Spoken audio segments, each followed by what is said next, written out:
Gold trusted gold buyers మీరు తాకట్టు పెట్టిన బంగారాన్ని విడిపించి ఈ రోజు ఉన్న మార్కెట్ ధరకు కొనబడను.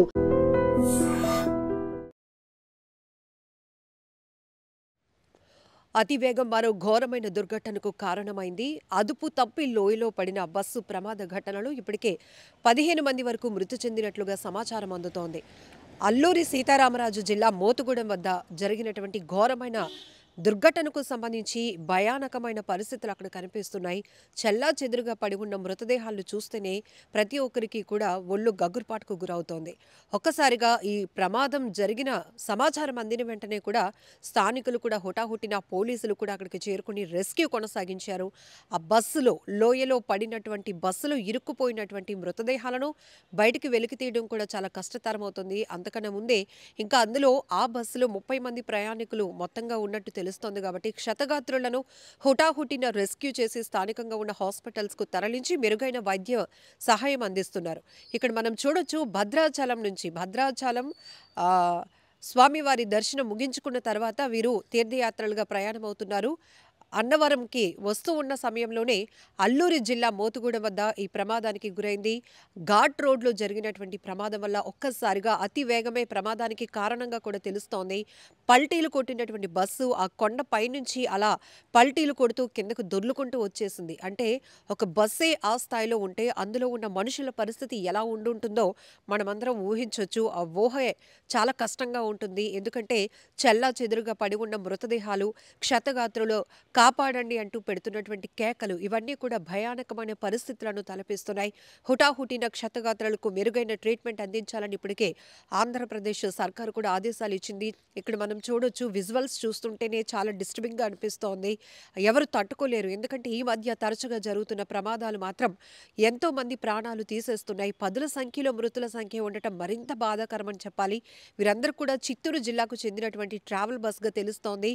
సో వేరియర్స్ అంటే డిఫరెంట్ ప్రాంతాల నుంచి ఉన్నటువంటి భక్తులుగా కూడా తెలుస్తోంది. తీర్థ యాత్రల కోసం ఈ ప్రైవేట్ ట్రావెల్ బస్సును వీరంతా బుక్ చేసుకున్నారు. ఒక్కసారి డీటెయిల్గా వెళ్తే గనక చిత్తూరు జిల్లాకు చెందినటువంటి శ్రీ విఘ్నేశ్వర ట్రావెల్స్ను అయితే వీళ్ళు బుక్ చేసుకున్నారు. ఆ బస్సు నెంబర్ కూడా AP39UM6543.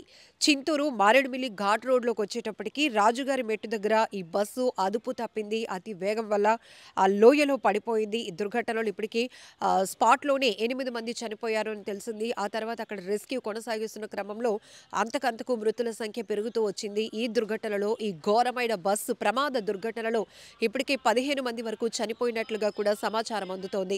ఏది ఏమైనప్పటికీ చాలా బాధాకరమైన విషయం. ఈ కుటుంబాలు ఒక్కొక్కరు కూడా అల్లాడిపోతున్నారు. ఒక్కొక్కరు పరుగును పెడుతున్నారు. ఎందుకంటే తీర్థయాత్రలకు వెళ్ళిన వాళ్ళు ఇలా హఠాత్ మరణం, ఇలా ప్రమాదంకి గురై ప్రాణాలు పోగొట్టుకోవడం అనేది ప్రతి ఒక్కరిని కూడా తీవ్రంగా కలిచివేస్తోంది. అయితే ఇప్పటికే ఆ బస్సులోనే ప్రయాణిస్తూ చిన్న చిన్న గాయాలతో బయటపడిన వారు మాత్రం వాళ్ళ ఏడుపులు, పెడబొబ్బులు చూస్తుంటే మాత్రం అసలు అక్కడ ఎలాంటి పరిస్థితులు కనిపిస్తున్నాయో మీరు దృశ్యాల్లో, విజువల్స్లో కూడా మీరు అబ్జర్వ్ చేయొచ్చు. కానీ చాలా ఘోరమైన దుర్ఘటనలు జరుగుతున్నాయి. వరుస ప్రమాదాలు హడలెత్తిస్తున్నాయి. ప్రమాదం, ప్రయాణం ఈ రెండుటు ఎందుకో కనెక్ట్ చేసుకుంటే చాలు ఒక రకమైనటువంటి ప్యానిక్లోనికి ప్రజలు వెళ్ళిపోతున్నారు. ప్రతి ప్రయాణం కూడా సురక్షితం కాదు. ప్రతి ప్రయాణం కూడా అతి వేగం, నిర్లక్ష్యం ఉంటే ప్రయాణంలో ఖచ్చితంగా అది ప్రమాదానికి తావిస్తోంది, ప్రమాదానికి కారణమవుతోంది అని చెప్పడంలో ఈ మధ్య రీసెంట్గానే జరిగినటువంటి, ఈ నెలలోనే జరిగినటువంటి అనేక ఘోరమైన దుర్ఘటనలు కూడా మనం చూసాం. సో ఇప్పుడు ఈ ట్రావెల్ బస్ కూడా అదుపు తప్పి లోయలో నుంచి అలా పడిపోవడం, బోల్తాలు కొట్టి మరి పడిపోవడంతో ఇంతమంది మృతుల సంఖ్య ఉంది. చాలా బాధాకరమైన విషయం. వీరంతా తీర్థయాత్రలకు వెళ్తున్న వారు ఇలా మృత్యువాత పడటం అనేది ప్రతి ఒక్కరిని తీవ్రంగా కలిచివేస్తోంది. సో ఇప్పటికే అధికార యంత్రాంగం అంతా కూడా పరుగున అక్కడికి చేరుకుంది. ఇప్పటికే రెస్క్యూ కొనసాగుతోంది. ఆ బస్సులో ఇరుక్కుపోయిన వారిని, చనిపోయి ఆ మృతదేహాలు కూడా చాలా చెల్లాచెదురుగా పడి ఉన్నటువంటి పరిస్థితులు కూడా చూస్తున్నాం. ఆ లోయలో ఉన్నటువంటి బస్సును బయటికి తీయడానికి కూడా చాలా సమయం పట్టేలా అనిపిస్తోంది. ఏది ఏమైనప్పటికీ మరొకసారి ఘోరమైన దుర్ఘటన. తెల్లవారికే ఇలాంటి విషాదకర వార్తలు, ఇలాంటి ఘోరమైన ప్రమాదాల గురించి వినటం కూడా ప్రజల్ని తీవ్ర భయాందోళనకు గురి చేస్తోంది. చిత్తూరు నుంచి టూరిజం లో స్వర్ణాంధ్ర కోసం ఆంధ్ర మొత్తం చూస్తామని శనివారం బయలుదేరి వచ్చాము సార్. బయలుదేరి కింద అన్ని చూసుకున్నాము. సింహాచలం చూసాము. నిన్న పొద్దున్నే అదే బేస్తారము. సాయంకాలము అరకుకు వెళ్ళాం సార్. అరకుకు వెళ్ళాము. అరకు అన్ని చూసుకున్నాము. చూసుకొని నైట్ బయలుదేరి భద్రాచలం చూస్తాము. భద్రాచలం చూసేసి వెళ్దామని అట్లే బయలుదేరి వస్తూ ఉంటే 4:30 ఆ ప్రాంతంలో ఆ మలుపు దగ్గర ఇదైంది సార్. అది ఏ మలుపు నాకు తెలియదు సార్. మాది 35 మంది ఉన్నాం సార్ బస్సులో. మా ఫ్యామిలీ, నేను మా సిస్టర్ సార్. మేమిద్దరు, మా ఫ్యామిలీ, మా ఫ్రెండ్స్ ఉన్నారు సార్. అక్కడ పద్మజ, మా వీధిలో వాళ్ళు 6 మంది వచ్చాము సార్. దాంట్లో చిత్తూరులో గిరింపేట సార్.